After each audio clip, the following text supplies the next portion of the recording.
Mr. Speaker, as I sat here and stood here tonight and listened to all the other presenters, I came to the realization that there were a lot of people here that might be a lot more articulate about what it means to be a police officer. Even though I've served for 33 years, I found that a lot of the words here touched me tonight.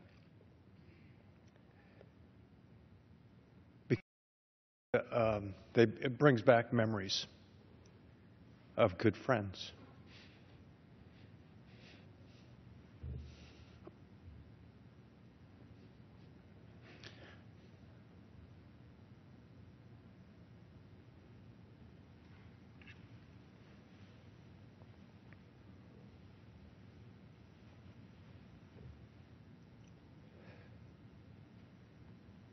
I think what I'll do is I want to tell a brief story of related to some topics that were discussed earlier tonight about the opioid epidemic here.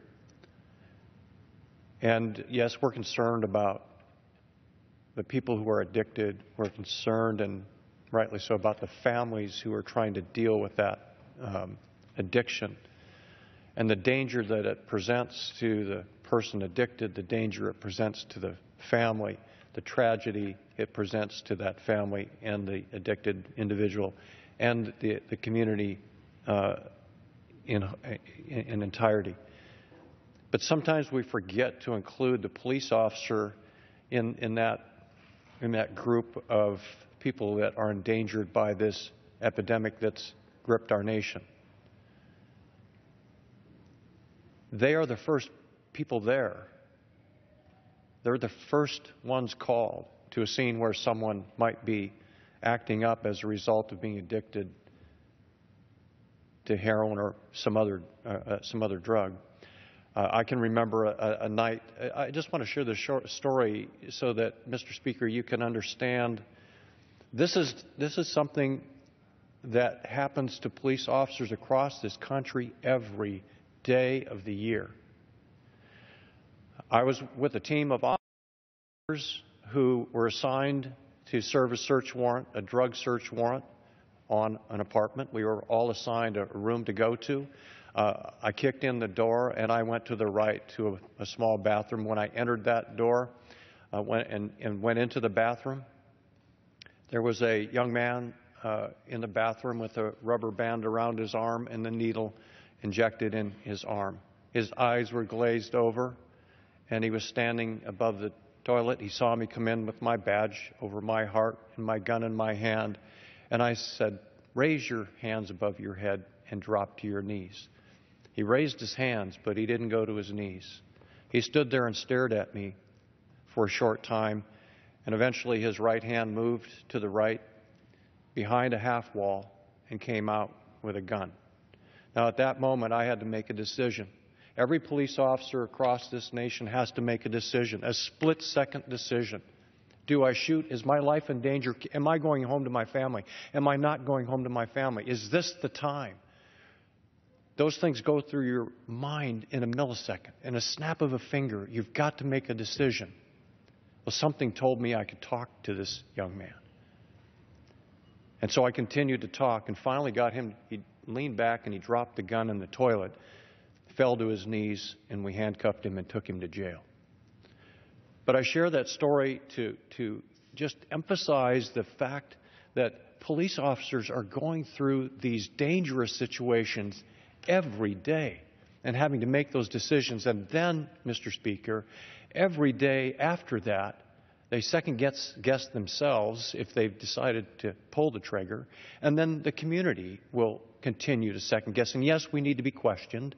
Yes, we need to be held accountable. And yes, we need to be trained. All of those things are true. But it's so easy to be a Monday morning quarterback. I had a partner that was killed in 1982.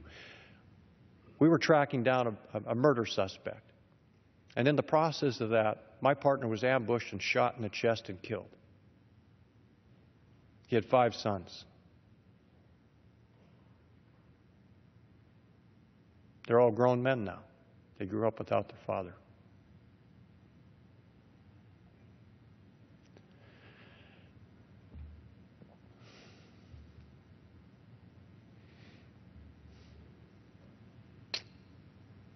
In 1984, another friend and good partner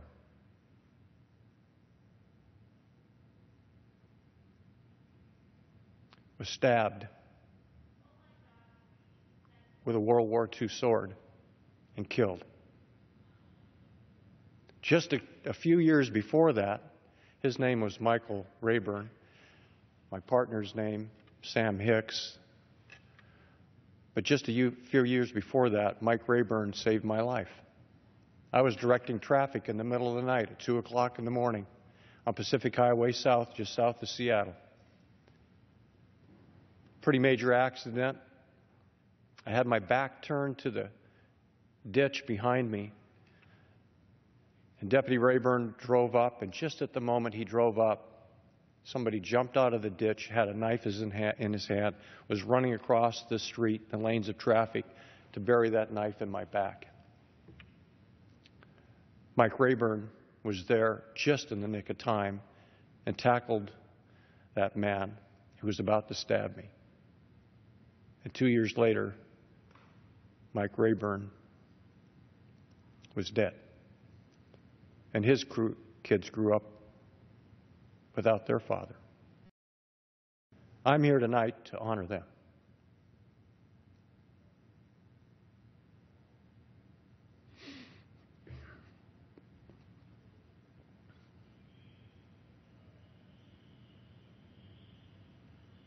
I'm here tonight to honor every police officer in this country.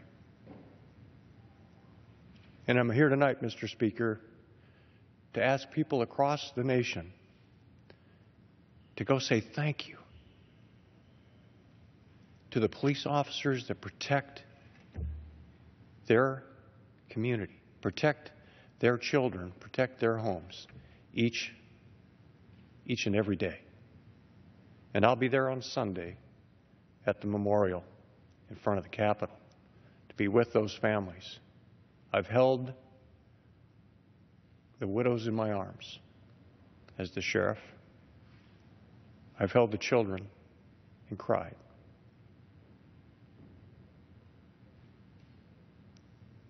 And we'll be doing that again on Sunday.